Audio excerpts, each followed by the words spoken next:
नमस्कार जय जगन्नाथ समस्त को स्वागत करुच्ची मिश्रावती यूट्यूब चैनल को। तो पिलामाने तुमको तो 7 तारीख होइछि तो 7 तारीख एग्जाम पाई तुमने प्रिपरेशन पूरा जोरसोर लगे गोटे दिन भितर कौन प्रिपेयर हम से तुमको खाली रिविजन ही करार अच्छी जेकोसी जो टॉपिक हो सब टॉपिक को लेकिन रिविजन कर। तो मुझे तुमकर ओडिया साहित्यर जो शिशु साहित्य ओडिया साहित्य इतिहास रे तुम शिशु साहित्य निहाती रही से शिशु साहित्य तुम जो सिलेबस रही से शिशु साहित्य उपर किसी क्वेश्चन आलोचना करुच्ची। बास खाली टिके समय देकी आई भिडियोटी को थे दी थर देखापी ट्राए कर यदि शिशु साहित्य उपर किसी क्वेश्चन आसीज तुमने सब या अटेंड कर ठीक अच्छे। तो प्रथम क्वेश्चन अच्छी क्यों साहित्य बहु विशिष्ट लेखकों साहित्यिक जीवन गठन भित्तिभूमि तार आंसर हूँ शिशु साहित्य। मुझे किसी डेस्क्राइब न करी खाली तार आंसर गुड़िक कही चलती तुम मैंने से क्वेश्चन आंसर गुड़िक खाली देख ओके जान कि यहाँ आंकर शिशु साहित्य किए प्रथम शिशु साहित्यिक किए जिनसा को खाली थे दी थर पढ़ देख ऑटोमेटिक तुम माइंड रे आसीज एग्जाम जिते ऑप्शन को देख से आंसरटा पूरा तुम आखि आग को आसो मैंने भितर कौटा आंसर बोल तुमने आराम से जापर ओके। तापर प्रश्न रही क्यों साहित्य शिशुर मनस्तत्व को प्रभावित करे और तार चरित्र गठन में सहायक हुए तार आंसर कौन हम शिशुर मनस्तत्व को प्रभावित करे क्यों साहित्य ना शिशु साहित्य ठीक अच्छे। तापर प्रश्न शिशु मानकर मनोरंजन ज्ञान ज्ञान अर्जन उद्देश्य रचित पुस्तक को कौन कहुए तांकर मनोरंजन ज्ञान अर्जन उद्देश्य रचित पुस्तक को ही शिशु साहित्य कहुए। तापर प्रश्न शिशु साहित्य अन्य केउ नाम परिचित शिशु मनछुआ साहित्य शिशु उपयोगी साहित्य शिशु बंधु साहित्य ना बाल साहित्य।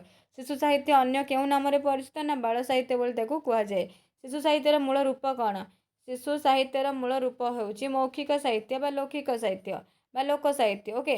शिशु साहित्यर मूल रूप होउछि मौखिक साहित्य बा लोक साहित्य। शिशु उपयोगी लोक साहित्यर लिखित रूप प्रथमे केउंथुरे देखिबाकु मिले शिशु उपयोगी लोक साहित्यर लिखित रूपटा आमर कौटू पाठ्य पुस्तक पढ़ले ही जाना तांकर प्रथम मौखिक थिला मुखर मुख को शिशु गीत गुड़िक प्रचलित होता कि तुम धोरे बाया धो बा जहाँ भी हो गोटे छुआटे कांदिला बेले ता माँ केमती गीत बोलेगी माने बुझे दिए खोइला बेले केमती गीत बोलेगी ये सब लिखित नथिला से समय प्रथम मौखिक थिला तापर धीरे धीरे से सब कौन है लिखित आकार में परिणत है। तो यहाँ बुझेया समय नुहे तुमको ओनली क्वेश्चन आंसर कर समय। तापर शिशु साहित्य यहाँ गोटे इंपोर्टाट क्वेश्चन एत माने क्वेश्चन पचारि आसिले यहाँ हूँ गोटे इंपोर्टाट क्वेश्चन शिशु साहित्यर जनक बोली क्या कहुच्छे ना मधुसूदन राव। भल भाव मन रखा शिशु साहित्यर जनक होती मधुसूदन राव किए ना मधुसूदन राव। तापर प्रश्न रही कवितावली छंदमाला प्रकाशित शिशु मनछुआ केते कवितार स्रष्टा किए थिले कवितावली और छंदमाला यहाँ कार कवितावली राधानाथ और मधुसूदन प्रकाशित ये कवितावली और छंदमाला प्रकाशित शिशु मनछुआ केतेक कवितार स्रष्टा किए थिले ना राधानाथ और मधुसूदन। ए राधानाथ केतोटी कविता स्थानित होता मधुसूदन केतोटी कविता स्थानित होता भल भाव तुम सब जाच। तापर प्रश्न शिशु मानकर अति प्रिय पवन और तीन बंधु आदि केतोटी कवितार रचयिता किए देख तुम जानी ये राधानाथ बोली राधानाथ रायकर बोली पवन और तीन बंधु जाच। तो ये क्लासटी कले निहाती किसी ना कि तुमने जापर ओके। शिशु मानकर अति प्रिय पवन और तीन बंधु जो कविता रही है हूँ राधानाथ रायकर कहार राधानाथ रायकर। अच्छा तापर प्रश्न रही प्रथमे किए विद्यालय श्रेणी अनुसार वर्णबोध शिशुबोध साहित्य कुसुम बालबोध साहित्य प्रसंग आदि पाठ्यपुस्तक रचना करते समस्त जान वर्णबोध कहार शिशुबोध बालबोध साहित्य कुसुम मधुसूदन राव कहार मधुसूदन रावकर। अच्छा तापर गोटे इंपोर्टाट क्वेश्चन मधुसूदन वर्णबोध भली आउ एक प्रकाशित पाठ्यपुस्तक वर्णबोधर लेखक किए वर्णबोधक यहाँ वर्णबोध यहाँ वर्णबोधक ओके। वर्णबोध हूँ मधुसूदन वर्णबोधक हूँ गोविंद रथंकर गोटे 1876 समय सीमा कौटा वर्णबोधकटा वर्णबोध हूँ 1895 या भल भाव में मन रखा या नहीं देख 4टा क्वेश्चन रु किसी ना कि क्वेश्चन आसीपे कि वर्णबोध कहार मधुसूदन वर्णबोधक कहार गोविंद रथंकर यार समय सीमा के 1895 यार समय सीमा के 1876 क्लियर। तापर प्रश्न केउं कविंकर पुष्पमाला अवसर बासरे कविता ग्रंथ द्वय शिशु मानकर अति प्रिय थिला पुष्पमाला और अवसर बासरे कहार एटा तो फकीरमोहन सेनापति समस्त जानिच फकीरमोहनकर कविता धोरे बाइया धो शिशु प्रिय कविता गुच्छटीर रचयिता किए ये समस्त माइंड रे आसी जाए एटा मधुसूदन ना नंदकिशोर किंतु नुहे धोरे बाया धो जो कविता रही एटा हूँ गोपाल चंद्र प्रहराजर कहार गोपाल चंद्र प्रहराजर भल भाव मन रख धोरे धो बाया धो गोपाल चंद्र प्रहराज लोकमुखरे प्रचलित केतोटी अलिखित शिशु गीतर छाया रचित और बहुल आदृत नंदकिशोर बलंकर शिशु गीत संकलन नाम कौन ना नाना बाया गीत यहाँ हूँ नंदकिशोर बलंकर शिशु गीत संकलनर नाम। ओके इंपोर्टाट क्वेश्चन नंदकिशोर बलंकर पचार देले नाना बाया गीत धोरे बाया धो जदि पचारा गोपाल चंद्र प्रहराज ठीक अच्छे। तापर प्रश्न पिलामानंकु साहित्य प्रति आकृष्ट करने लक्ष्य रचित पाठ्यपुस्तक कथावली पिलामानंकु साहित्य प्रति आकृष्ट करने लक्ष्य जे कथावली लिखिं से किए कथावलीर कवि किए चंद्रमोहन महाराणा किए चंद्रमोहन महाराणा। अच्छा तल टिके पलैया तापर क्वेश्चन उदयनाथ षडंगी केउं शिशुकृति ओडिशा साहित्य एकाडेमी पुरस्कार पाई गोटे इंपोर्टाट जेहेतु गोटे पुरस्कार पाई ना ये गोटे बहुत इंपोर्टाट हर भाईंकर घर बाहुड़ा यहाँ हूँ उदयनाथ षडंगीकर है हर भाईंकर घर बाहुड़ा यहाँ हूँ उदयनाथ षडंगीकर। अच्छा तापर क्वेश्चन उदयनाथ षडंगीकर टुकुमुसी केतोटी शिशु कविता स्थानित होती सब संकलन गुड़िक उदयनाथ षडंगीकर घर बाहुड़ा कौन घर बाहुड़ा ना हरि भाईंकर हर भाईंकर घर बाहुड़ा से ओडिशा साहित्य एकाडेमी पुरस्कार पाई आउ तांकर टुकुमुसी जो कविता रही से 21टी शिशु कविता रही केतोटी टुकुमुसी 21टी शिशु कविता रही।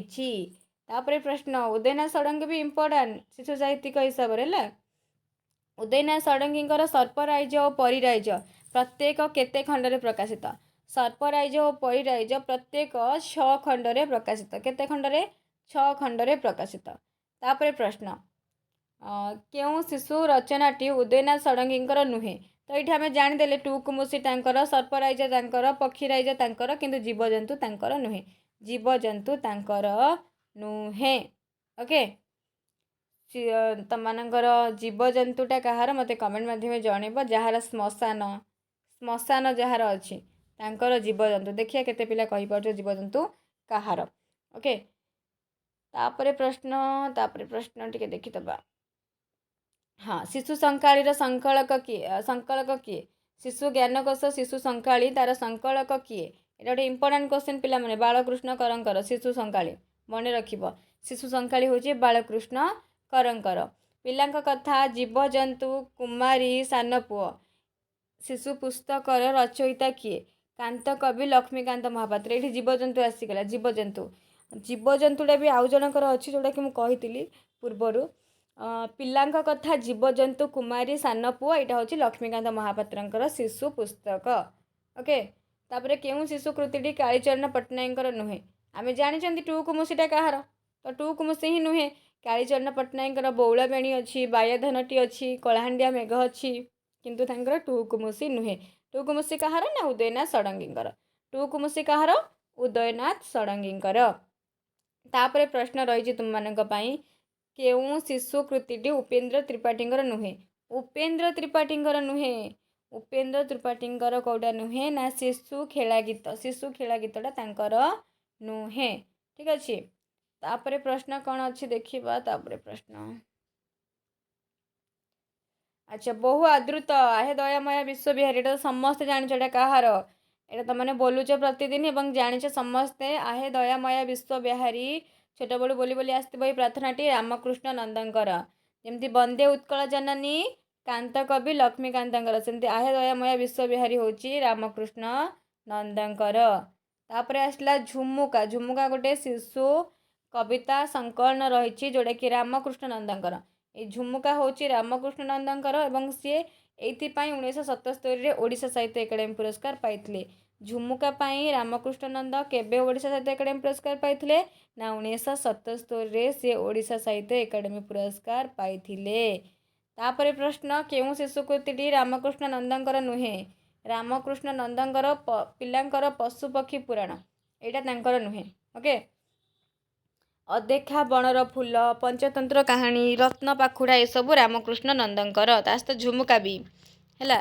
तापर प्रश्न विनोद कानूनगों पिलांक विश्वकोश केउं नाम प्रकाशित ज्ञान मंडल शिशु ज्ञान मंडल एटा भी गोटे इंपोर्टेंट क्वेश्चन पिला माने विनोद कानून को जो अच्छी पिलांकर विश्वकोशटा शिशु ज्ञान मंडल नाम शिशु ज्ञान मंडल नाम प्रकाशित। तापरे प्रश्न केउं शिशु गल्प संकलनटी दुर्गा प्रसादंकर नुहे दुर्गा प्रसाद पट्टनायकर नुहे केउंटी नुहे आईंकर कहानी पेढ़ीटा तांकर नुहे तांकर टुआ टुईर घर तपनर सपन तांको नुआ घर किंतु आईंकर कहानी पेढ़ी तांकर नुहे।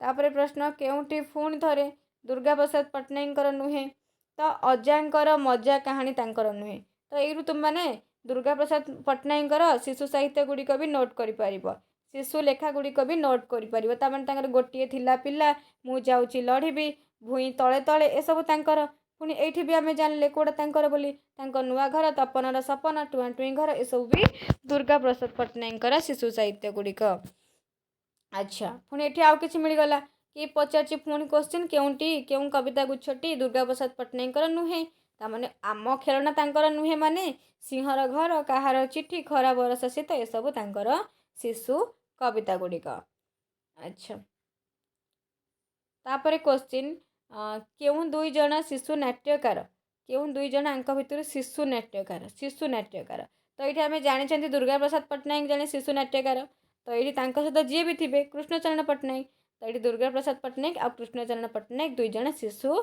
नाट्यकार।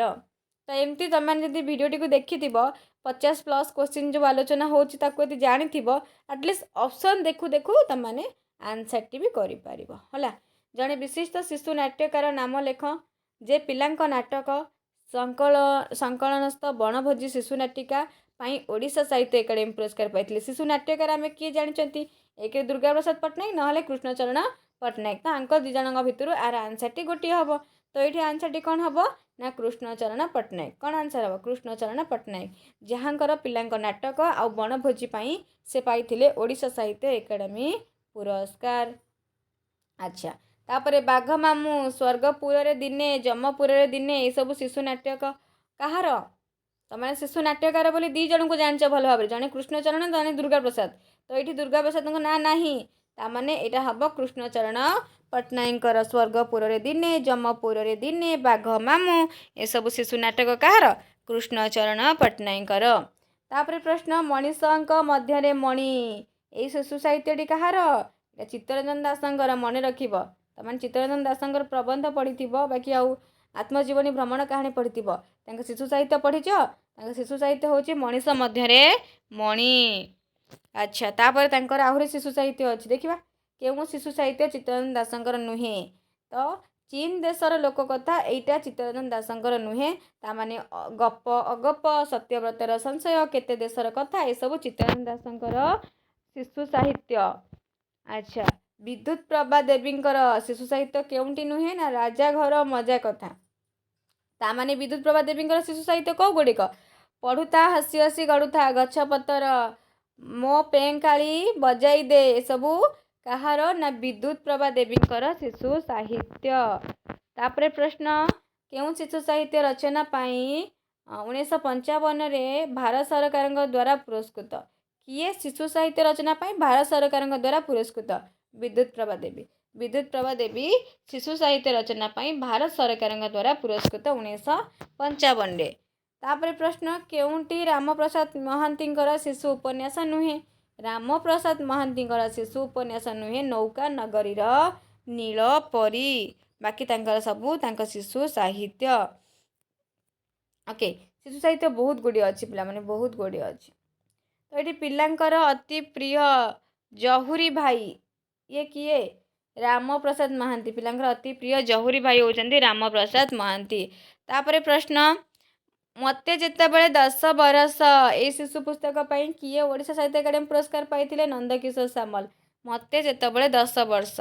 ओके नंदकिशोर सामलकर केउंटी शिशु उपन्यास नुहे ठेकुआ महाराजा तांकर गोटे शिशु उपन्यास नुहे मो गाँ मो देश गुंडीचा मुसार पिठीरे गार सरग फूल ए सब तांकर शिशु उपन्यास। अच्छा शिशु उपन्यासटी नदिया बिहारी महांती द्वारा रचित नुहे हस हस यहाँ हूँ नदिया बिहारी महांती द्वारा रचित नुहे। अच्छा କେଉଁ ଶିଶୁ ଉପଯୋଗୀ ରଚନାଟି ନିକୁଞ୍ଜ କିଶୋର କାନୁନଗୋଙ୍କର ନୁହେଁ? ପିଲାଙ୍କର ଗପ ଝୁଡ଼ି। ଏଇଟା ନିକୁଞ୍ଜ କାନୁନଗୋଙ୍କର ନୁହେଁ। ଆଚ୍ଛା, ମୋ କୁନି କୁନି କବିତା। ମୋ କୁନି କୁନି କବିତା ଏଇଟା ଗୋଟେ ଶିଶୁ ସାହିତ୍ୟ। ଏହା ପାଇଁ କିଏ ଓଡ଼ିଶା ସାହିତ୍ୟ ଏକାଡେମୀ ପୁରସ୍କାର ପାଇଥିଲେ? ମୋ କୁନି କୁନି କବିତା ଏଇଟା ଗୋଟେ ଶିଶୁ ସାହିତ୍ୟ। ଏହା ପାଇଁ କିଏ ଓଡ଼ିଶା ସାହିତ୍ୟ ଏକାଡେମୀ ପୁରସ୍କାର ପାଇଥିଲେ? ନା ବଟକୃଷ୍ଣ ଓଝା। କିଏ ପାଇଥିଲେ? ନା ବଟକୃଷ୍ଣ ଓଝା। ତାପରେ ପ୍ରଶ୍ନ, କେଉଁ ଶିଶୁ ଗ୍ରନ୍ଥଟି ଜଗନ୍ନାଥ ମହାନ୍ତିଙ୍କର ନୁହେଁ? ଭୂତ ସହିତ ହାତାହାତି। ଏଇଟା ଜଗନ୍ନାଥ ମହାନ୍ତିଙ୍କର ନୁହେଁ। ବାସ୍ ତାକୁ ଥରେ ଦୁଇଥର ପଢ଼ିଦେଲେ ଅପସନ୍ ଦେଖୁ ଦେଖୁ ଯଦି ମାନେ ରିଲେଟେଡ଼ କିଛି କ୍ୱେଶ୍ଚିନ୍ ଆସୁଛି ତମାନେ ସବୁ ଆଟେଣ୍ଡ କରିପାରିବ। ଠିକ୍ ଅଛି। ଆଚ୍ଛା, କେଉଁ ଶିଶୁ କୃତିଟି ଧ୍ରୁବଚରଣ ପଣ୍ଡାଙ୍କର ନୁହେଁ? ମୋ ଧୂଳି ଘର। ଏଇଟା ଧ୍ରୁବଚରଣ ପଣ୍ଡାଙ୍କର ନୁହେଁ। ଆଚ୍ଛା, ତାପରେ ଆଉ କିଛି କ୍ୱେଶ୍ଚିନ୍ ତମାନଙ୍କର ଅଛି କିରେ ଶିଶୁ ସାହିତ୍ୟ ଉପରେ? ବହୁତ କ୍ୱେଶ୍ଚିନ୍ ଅଛି। ଶିଶୁ ସାହିତ୍ୟ ଉପରେ ବହୁତ କ୍ୱେଶ୍ଚିନ୍ ଅଛି ପିଲାମାନେ। କେଉଁ ଶିଶୁ ସାହିତ୍ୟ ପୁସ୍ତକଟି ଦେବରାଜ ସାମନ୍ତରାୟଙ୍କର ନୁହେଁ? ମୋ ଧୂଳି ଘର। ମୋ ଧୂଳି ଘର ଦେବରାଜ ସାମନ୍ତରାୟଙ୍କର ନୁହେଁ। କେଉଁଟି ପୂର୍ଣ୍ଣପ୍ରଭା ଦେବୀଙ୍କର ଶିଶୁ ସାହିତ୍ୟ ନୁହେଁ? କଥାଟିଏ କହୁଁ। ଏଇଟା ତାଙ୍କର ନୁହେଁ। ବାକି ତାଙ୍କର ସବୁଗୁଡ଼ିକ ବି ଜାଣିବାର ଅଛି। କଥାଟିଏ କହୁଁ ସିନା ତାଙ୍କର ନାହିଁ, କିନ୍ତୁ ଅନ୍ୟ ଗୁଡ଼ିକ ବି ତମମାନଙ୍କର ଜାଣିବାର ଅଛି। ଏଇ ଟାଇପ୍ର ତମମାନଙ୍କର ସବୁ କବିଙ୍କର ଶିଶୁ ସାହିତ୍ୟିକ ବା ଯିଏ ସବୁ ଶିଶୁ ସାହିତ୍ୟ ରଚନା କରିଛନ୍ତି ତାଙ୍କର ଟିକେ ମନେ ରଖିବ ହେଲା। ଏଇଠି ଦେଖ ରୁମ୍କୁ ଝୁମାନା। ରୁମ୍କୁ ଝୁମାନା ତମାନେ ଶିଶୁକୃତି, ଯେଉଁଥିପାଇଁ କେନ୍ଦ୍ର ସାହିତ୍ୟ ଏକାଡେମୀ ପୁରସ୍କାର କିଏ ପାଇଛନ୍ତି? ବୀରେନ୍ଦ୍ର କୁମାର ମହାନ୍ତି। ବୀରେନ୍ଦ୍ର କୁମାର ମହାନ୍ତି ପାଇଛନ୍ତି ରୁମ୍କୁ ଝୁମାନା ପାଇଁ କେନ୍ଦ୍ର ସାହିତ୍ୟ ଏକାଡେମୀ ପୁରସ୍କାର। ତ ଇଏ ଥିଲା ତମମାନଙ୍କର ସବୁ ଶିଶୁ ସାହିତ୍ୟ ଉପରେ। ଶିଶୁ ସାହିତ୍ୟ ଉପରେ ତ କ୍ୱେଶ୍ଚିନ୍ କେବେ ବି ସରିବନି ହେଲା। ଏଇଟା କିନ୍ତୁ ଟିକେ ମନେ ରଖିବ କି ଆମ ଓଡ଼ିଶାର ପ୍ରଥମ ଶିଶୁ ପତ୍ରିକା ନାମ ହେଉଛି ପ୍ରଭାତ, ଯେଉଁଟାକି ରେବା ରାୟଙ୍କର ହେଲା। ପ୍ରଥମ ଶିଶୁ ପତ୍ରିକାର ନାମ। ଶିଶୁ ସାହିତ୍ୟ ତ ଜାଣୁଛ, କିନ୍ତୁ ସେଇ ଶିଶୁ ସାହିତ୍ୟିକମାନଙ୍କୁ ଜାଣିବା ସହିତ ସେଇ ଶିଶୁ ପତ୍ରିକା ପ୍ରଥମକୁ ଜାଣିବାର ଅଛି। କ'ଣ? ନା ରେବା ରାୟଙ୍କର ପ୍ରଭାତ ହେଲା। ରେବା ରାୟଙ୍କର ପ୍ରଭାତ। ବାସ୍ ଏତିକି ତମମାନଙ୍କ ପାଇଁ। ତମେମାନେ ଆକୁ ଥରେ ଦୁଇଥର ପଢ଼ିଦିଅ, ଯାହାଫଳରେ କି ଯାହା ବି ଶିଶୁ ସାହିତ୍ୟ ଉପରେ କ୍ୱେଶ୍ଚିନ୍ ଯଦି ଆସୁଛି ତ ନିହାତି ଆ ଭିତରୁ କିଛି ନା କିଛି ଅପସନ୍ ଦେଖିଲେ ତମମାନଙ୍କର ଆଇଡ଼ିଆ ଆସିଯିବ। ଠିକ୍ ଅଛି। ଧନ୍ୟବାଦ ପିଲାମାନେ।